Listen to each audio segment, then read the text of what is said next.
Local Roots is your go-to podcast for all things Richmond Farmers Market. The Richmond Farmers Market is not just a place to buy fresh produce. It's a bustling hub of community, culture, and connection. Enjoy the show. Hello and welcome to Local Roots, the brand new Richmond Farmers Market podcast, where we will be diving in to the heart of it all and exploring why we are more than a market. Because beyond being a year-round weekly market, there's a lot that's integrated into putting us out there in the community and bringing highlight to all of our local farmers and businesses. As such, we are very dedicated to bringing access to local food systems and supporting those hardworking farmers and businesses. We invite you to join us as we uncover the stories and initiatives that make our local market a cornerstone of community connection and sustainable living. I am your host, Hannah Snoddy. I'm the Richmond Farmers Market Coordinator, and I've been with the market now for 2 years.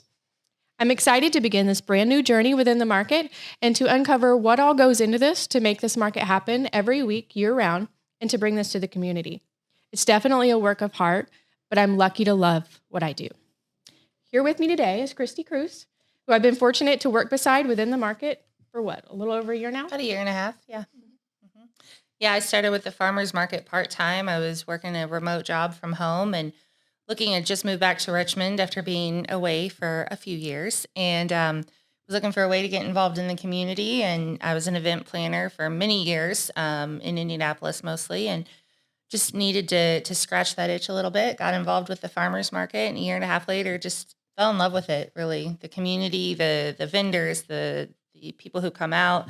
It's just a really awesome place to be. And since then, I took a full-time position with the city of Richmond. So now I'm in it. So in it to win it. In it to win it. Absolutely. And I think that's why we're here, because we love what we do. We do so much behind the scenes that I think a lot of people don't realize.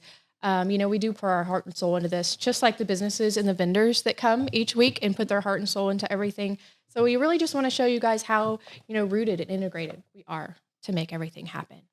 Yeah, and we thought to start off, the best person we could have as a guest on our first episode is Denise Retz, our park superintendent. Denise has truly been here since the beginning and the formation of the market into what it is today. So we thought we'd be able to give you a little insight as to how all of that happened. Yeah, well, I'm happy to be here. Denise Retz, park superintendent, and I've been blessed to be your park superintendent for the last 9 years.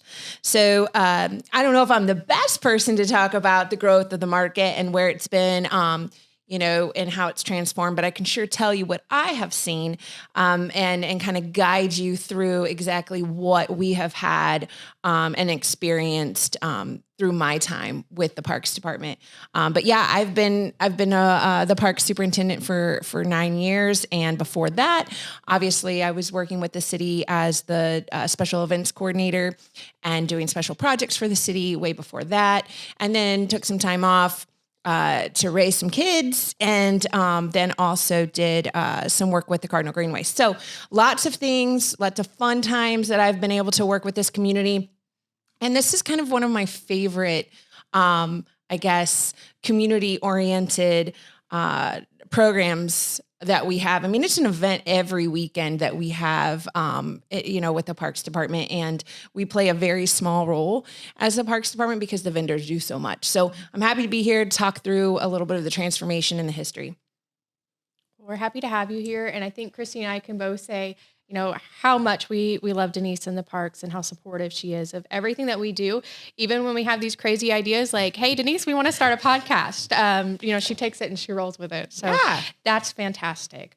So I guess we'll just get right into it. So Denise, talking about the market, can you share with us the journey that the Richmond Farmers Market has had transitioning under the operation of the Parks Department?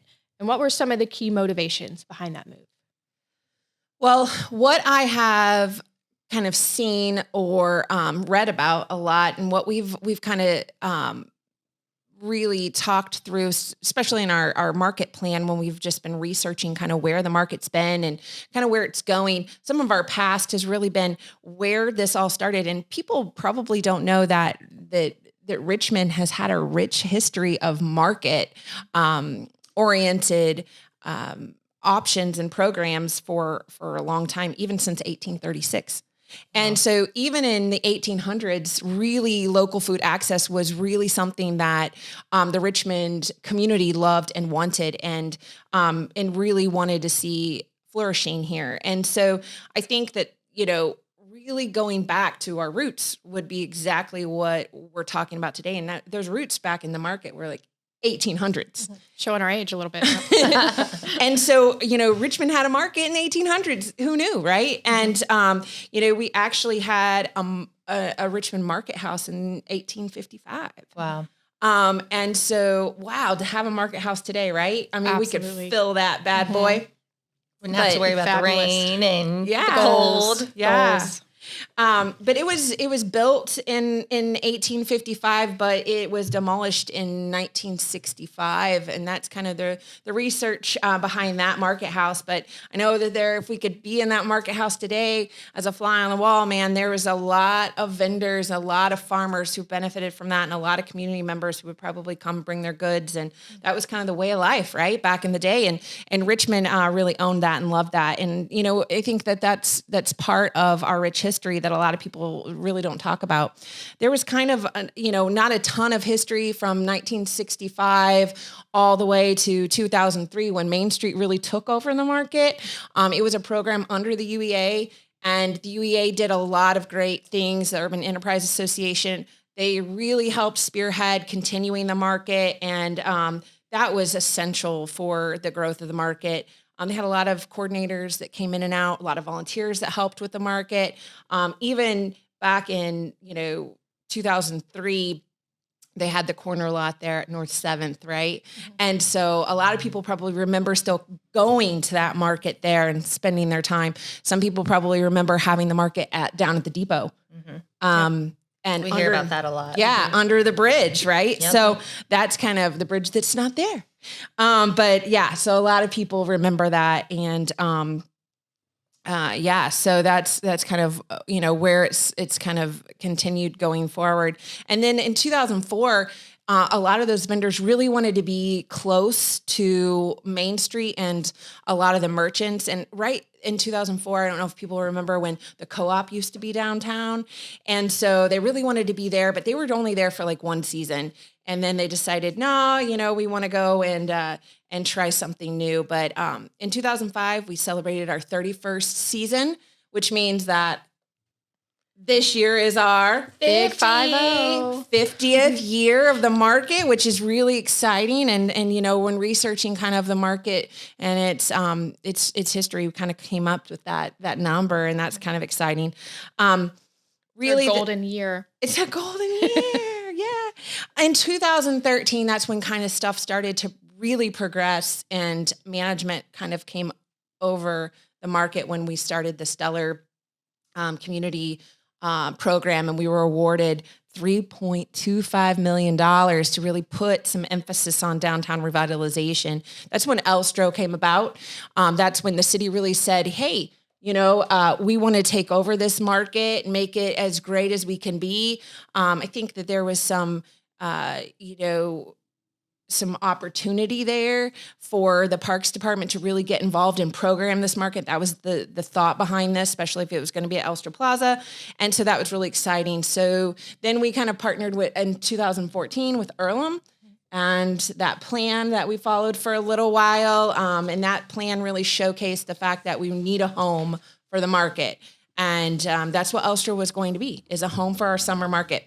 There was a lot of ebbs and flows of the market. We had a winter market at Star Elementary School. We had a winter market at the Senior Recreation Center. A lot of those felt more like craft fairs than our winter market does today. In 2021, we raised a ton of money to winterize Star Jeanette to try to get a permanent winter market solution. We had to do that because we were busting out the seams at both Star Elementary and the Senior Recreation Center. So we had to find something we could be able to control and not have to spend money at. We searched high and low for opportunities, but this was kind of the best one that we could come up with. And we're kind of busting out. I was going to say, we're starting to bust at the seams where we're at now, but that's fabulous. Yeah, we'd love to see that growth. Yeah. So all great things, all good stuff. And that kind of puts us to where we are today with two wonderful people leading the charge. So, and what's cool is we were talking a week or two ago with a couple of the vendors. They were starting to talk about who's been here the longest. And we came up with it. We have a vendor who's been there for over 30 years, bringing out his handmade crafts and every single year his wood crafts. And we have quite a few vendors who have been there for 10 plus years. So it just shows the longevity, they've been there through that history. They've watched it transform and move from those locations. We hear about being under the bridge, being at the senior center, just seeing how much it's booming now. And I think that's important to keep in mind too, to be grateful for where we're at right now. Yeah. So, we get asked a lot about, well, what's next? And, this venue no longer holds all of the vendors that want to come. And right now we're just enjoying this moment. We're like, slow down. We just got to start. Let's slow down. Let's enjoy this for a little bit where we're at. Yeah, absolutely. Yeah. I think, there has definitely been transformation. There's definitely been growth, but it's nice to look back at that history and say, we're still respecting our roots, and there was a market back in the day. That's so cool. It's kind of exciting. 50 years ago, there was a market. Yes. Yeah. I think we might need to celebrate that a little bit this year. Yep. Oh, we got plans in the works. Stay tuned for that one. Yeah. What kind of changes have you seen, Denise, since the farmers market came under the management of the Parks Department? So, I think that there at first, some vendors were a little leery, that the city was taking on the responsibility of the market. And at first, some vendors were really kind of nervous about that. They didn't want the government necessarily to be telling them what they could or could not do with their business.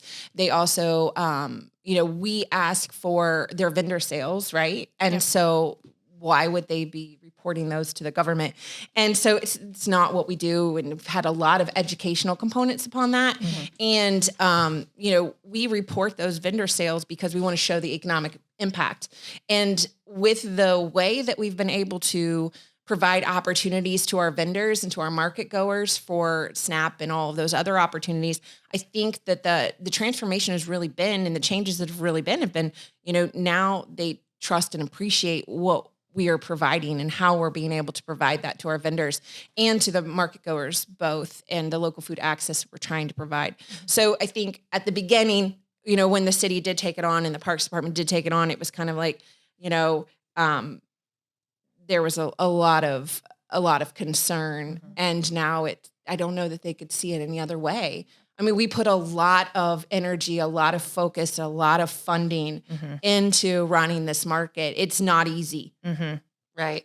And the programs that we get to offer because of the backing that we have from the city is huge and affects the shoppers so much that they can come out, they can use their SNAP benefits now. We're constantly looking for new ways to get more of the community access to the local food and local products, that we might not have been able to do some of that, without that transition. And I can see how that's daunting too, because this is a very personal business. You always hear people say it's not personal, this is business, but we're in the business of people's personal lives. This is what they put their hard work into, their livelihoods. This is their dreams, their aspirations. So I think in a way it's able to be more personal now because we've taken this on. I know I take it personally. I know Kristi takes it personally. And now they can invest all their time in advertising their business and getting that platform and utilizing what we're offering to the greatest capacity. Absolutely. Absolutely. You said it very well, and I think these growing pains that we have, because there's always going to be something, and there's always going to be a need or a stumbling block. Always evolving. Or a hurdle. And, it's just where there's a will, there's a way, and we'll find a way to get through some of those things. And, I think that we have a responsibility that we take deeply, and we work towards that. Sometimes we lose sleep over, right? Oh yeah, absolutely. That responsibility is providing this market that people can feel good about coming to, and that, our responsibility is to say, do what we say what we do. And one of our things about our market is that we're growers only, producers only. And so that is something that we have to drive home. So, you guys take the brunt of that. You go out, you do your farm visits, you check off, make sure people are making what they say they're making. So when someone walks in that door, they can feel good about what they're buying from each and every vendor. And I've seen that over time grow and people feel so confident about coming to the market because we've put those parameters in place. I think that's so important to highlight. And some people may not be aware that by being growers and producers only, the vendor that you're purchasing those products from, they grew that product. They raised that product. They handmade that product. These are not items that they're going out and purchasing and reselling. That's a big sticking point for us.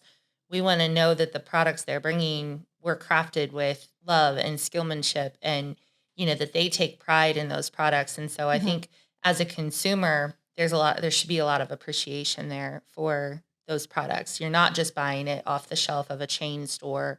You're literally impacting someone's life by buying that product. Absolutely. And when you're buying food, you're getting healthier products. You're getting longer shelf life. You're getting so many more nutrients from those products based on being able to buy them fresh from the farm that it's important. That's huge in today's world of eating clean, being healthy, getting the most bang for your buck, if you will. I don't think there's a place that you can get better quality products.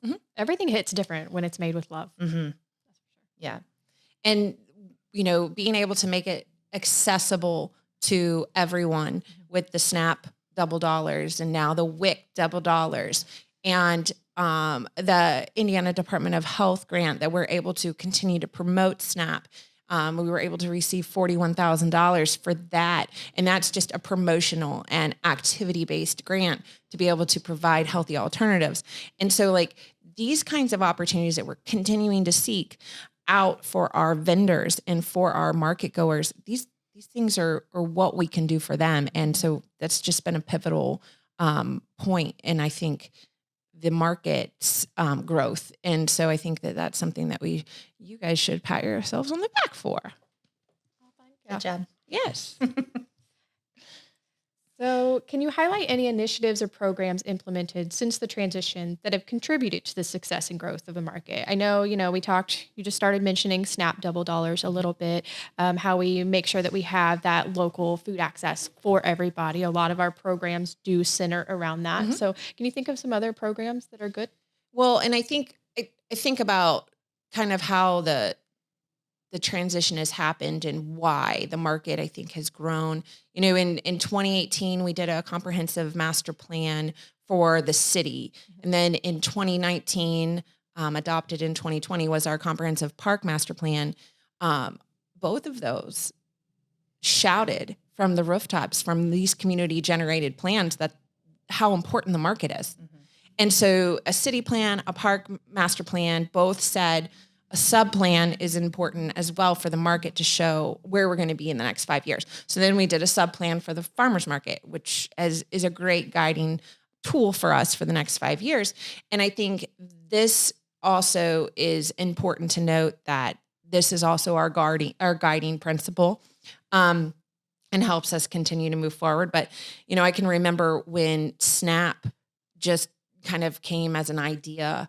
And this was 3 city controllers ago.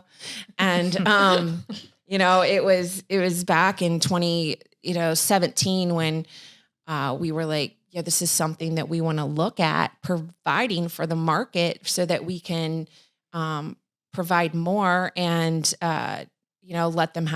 let everyone be able to have fresh access to food. And I just remember that controller laughing at us going, this will never work. And, it's not something you really tell Denise that is not going to work. That means we're going to make it work. Denise doesn't take no for an answer.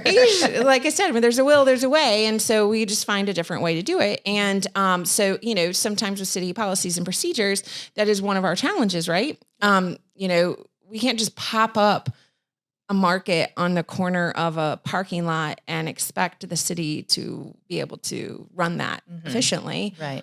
We do pop-up markets all the time. I'm not saying we don't just pop up a market, but it's because we are efficient and we know what we're doing. But, I think that there's just been some of these growing pains and some of these programs we had to identify how to run, how to operate, how to manage, how to measure, how to collect the data that the state needs, and then be able to provide these doubling options for us through our partners at Reed. And, I think this has become such a wonderful option. I mean, we see it every week.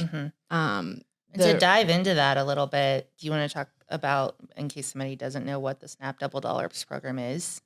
Yeah, our SNAP Double Dollars program, thanks to Reed Health Community Benefit, we are actually able to double benefits. If you have an EBT, you can come to the market.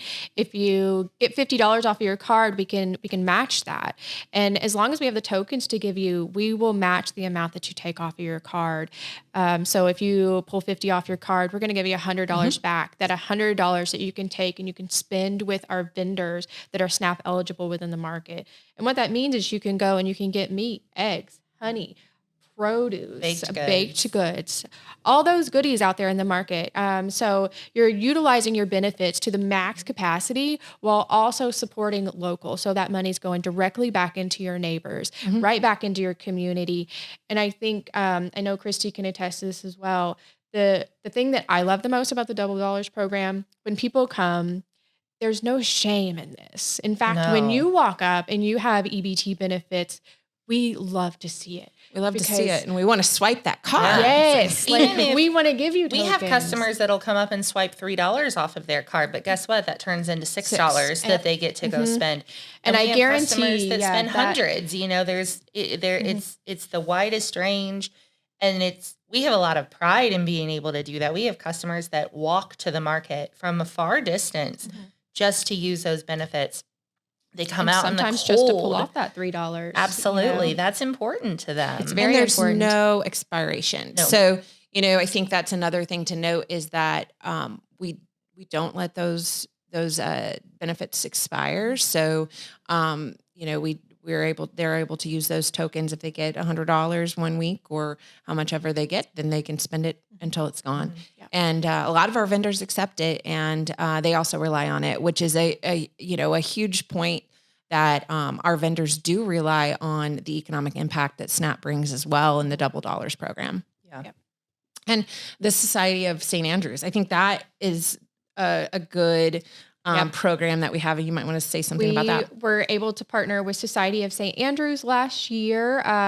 So if you're not familiar with gleaning, so what they'll do is they'll come at the end of the market, and our vendors that have leftover produce and baked goods, that's actually collected by our volunteers that come and help with the gleaning program. And then it's dispersed within our local food pantries. So the vendors that have a little bit extra, they maybe weren't able to sell at the market, they're able to donate this and give it back to the community. So it's kind of twofold, and it's a win-win relationship. So it's just another one of those examples of how we make sure that we integrate into the community. So, we give and we get, and we get and we give. Yeah. Yeah, that's a good point. Absolutely. The Harvest Your Health program that we were able to do for a little while, it was a grant funded program. A lot of people will remember. A lot of people remember it went away too as well. But we did have a lot of new customers that came in, and a lot of people who benefit from the opportunity to get servings from their physician. And so this Harvest Your Health program that we were able to do just shows that we're constantly looking for new ways to benefit our vendors and our community to come in and benefit from our market, and our market to benefit from that opportunity. And teach people more about eating healthy, eating lean meats and fresh produce, and why that's important, and giving them access to it in a way they never had before. So versus them, maybe going to the grocery and spending money on more processed foods or things that weren't great for them, their physicians gave them access to this program that allowed them to come in. And even though that program unfortunately ended, we still have customers that come to the market because of them being able to get out and experience it, and saying, well, even though I'm not getting, this from my physician anymore. I still want to, continue. And so it's changed people's lives. And I think it's sad. Sometimes when you see programs that end, it is easy to dwell on that and be like, oh man, this was so great. Look at all the things that came from it. But look at all the things we learned from it. Look at all the things that we gained from it. And to be grateful for that success while it was there. So Absolutely. that's things that we just continue to build on within the market. Absolutely. So where do you think we'll be in 5 years? At 55 years running 55 strong. years old. Well, I think that's a really great question. I'd like to shoot it back to you too as well. But, what I would like to see if money wasn't an option and, it didn't take a ton of time to do things in our world, I would love to see a city market. I would love to see a city market again. And, I think, establishing that for our community just in the downtown area would be phenomenal. And, it's going to take a little while to maybe make something like that happen. I could definitely see it though. I can see it. I can see it happening. I can see us going back to our roots with some type of city market that's open on a regular basis for our vendors, for our farmers, for our artisans, our value-added products, and being able to run a city market for our community, so that I can see it happening. I think one of my favorite things about the market is how we've been able to incorporate other activities into the market and give more people a reason to come out, whether it's an arts and crafts activity for the kids or, having Cooking special guests come demonstrations. out, cooking demonstrations. One of our honey vendors came out and did a honey extraction demo last summer just to show his process of what he goes into. And I definitely see us doing more and more of those activities to continue bringing the community out. The focus is the market, and getting exposure to the vendors and exposure to their products, but also giving the community another reason to get up on a Saturday morning and come out, enjoy the sunshine, enjoy the community. And I love those activities. It feels like we were kind of talking on the way over here, how much it's grown in the year and a half, the 2 years that Hannah's been here and the year and a half that I've been here, and seeing the things we were doing then versus what we're doing now and the amount of community support we're getting and people coming to us now saying, I want to come to the market. What can I do? How can I help? How can I be a part of this? I think there's still just a ton of excitement building around it. Absolutely. Yeah. Even all around the board between volunteers, people wanting to be vendors, just all the excitement, the buzzing that's happening around the market. Even just this year, we talked about, we're about busting at the seams at Star Jeanette. We've never had to turn vendors away. We've been lucky enough to have the capacity, at Elstro and in Star to be able to house these vendors. And now we're looking at a point where there's only so many people you can cram in a brick building. It might keep it warmer, but we're all going to be pretty tight, bumping elbows. So I think that while that's unfortunate, we don't like to turn anybody away. Again, it's one of those growing pains where we are fortunate, to be able to do that and to have enough interest, because again, look at where we started 50 years ago versus what we're looking at now. And I know you're very careful too. Every week, Hannah and I sit down and we look at the vendors who want to come into the winter market. And as much as we want to say everybody come, we also want to give the customers a wide variety of products that they're going to find at the market.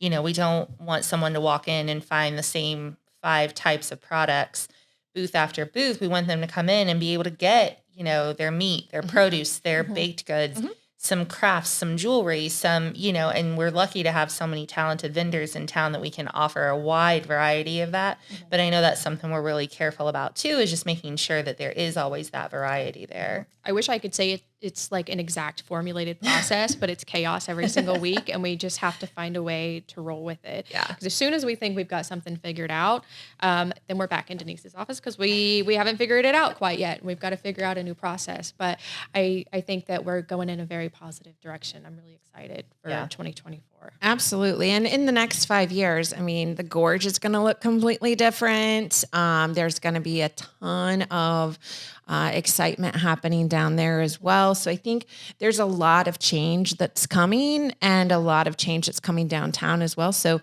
I think all in all, we're going to have a different Richmond.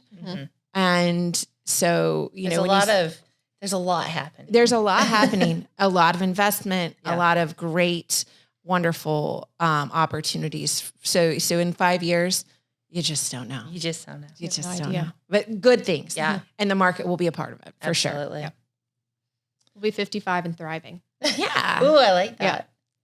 Absolutely. What's your favorite thing about the market? Guys, we have a time limit, and I don't think that I could sit here and talk about all of it. But no, really, I mean, honestly, when people ask me what my favorite thing about the market is, I have all of these wonderful things that I could sit here, I could name off. But at the end of the day, I mean, I have to say, like, have you seen our vendors? These are folks that, even beyond the market, they are willing to literally drag you out of the mud. I have seen vendors throughout the week. They've been stuck. Their vehicle is stuck. And the first person that's there to help them is a fellow vendor. Yeah. And then you watch it in retrospect. That Saturday rolls around, that Saturday market. And as a thank you, they're buying coffee. Thank you for getting me out of mud. Here's some coffee. Or they're buying pastries for each other. They're helping each other set up. They're donating their supporting each products other. to the caterer because she forgot something at home and Let me help you out. Let me help you out. And Yep, I got that. Don't worry about it. Yeah. I mean, people always say the community here is so great. And I really couldn't put it any other way. I think that we have something very special here at Richmond Farmers Market.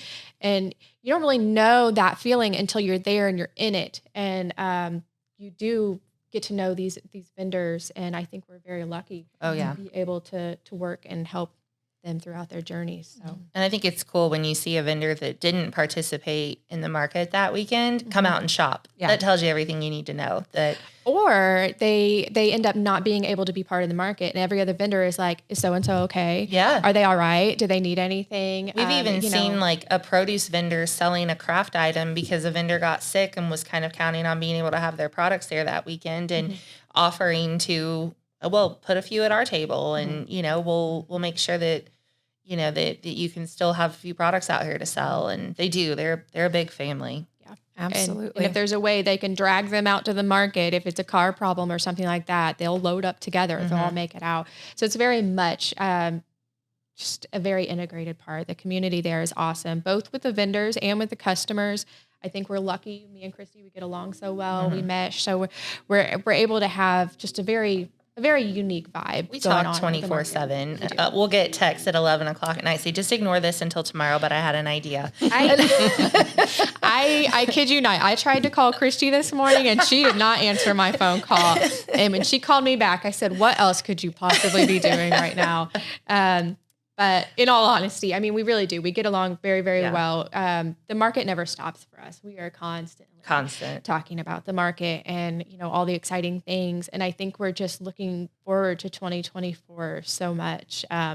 We're so ready to get back outside to Elstro. So definitely ready for that. But we still got a month, 1 month strong at Star Jeanette and 5 big more event markets. this weekend. We do. Couple big events coming up. So we're excited to have a lot of partners coming out for this weekend. We're going to do a little Easter celebration with, we'll have catering, we'll have hot coffee, we'll have all the things that you can just come out and enjoy the market. And then next week, obviously, is the big eclipse that everyone's talking about. So Absolutely. lots going on. Well, I got to put you in the hot seat. We've asked Denise. You've asked me. What's your favorite thing about the market? I think if I had to narrow it down, I love those moments of standing back once the market is up and going and just seeing people enjoy it, and people come out with their kids and they're running around playing and they're trying new things that they've never had before. And I don't know, there's these moments you can kind of stand back and you just see people laughing and smiling and talking to each other. And it's such a sense of community. And I think what you touched on, the vendors helping each other, they're competitors in ways. I mean, we've got vendors out there selling the same types of products and they're friends. They genuinely want to help each other. And I think it is just a really good reminder, especially, I lived in big cities for almost 20 years and you kind of lose that small town sense of family and community, and we have it, and I think that's my favorite part about it. I think it would be easy to try to knock you down, but at the same time, we don't see anybody trying to knock anybody down. No. We see, like you have something similar to me. here's a way you could do this. I mean, they're always offering Yeah. each other advice and ways to improve. And I think that's just another reason that makes it so special. They inspire each other. Yeah. It's That's really a good cool. way to put it. They inspire each other. Yes. And I think one thing that we really try to do as a market is, be these small business incubators. I mean, that's our ultimate goal, right? And so, if we've had a lot of vendors start businesses, brick and mortars, and that's wonderful.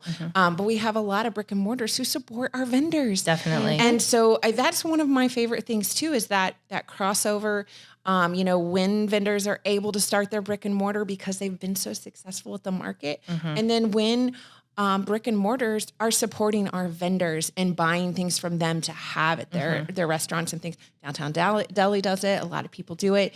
And so, those kind of partnerships and opportunities are wonderful. And, I just appreciate that. I see it happening all the time. And that's what, promotes the growth as well. And so that's another side note of opportunity that we have. Yeah. It's cool when you walk into a store and you see a product that, is from a market vendor there on the shelves, and, just knowing that they're getting so many different avenues to sell their products. And we know that the exposure they've gotten from our market was a big contributor to that, and just getting their name out there, and most importantly, giving the local community access to those products that they may not have ever known about. Yeah, absolutely.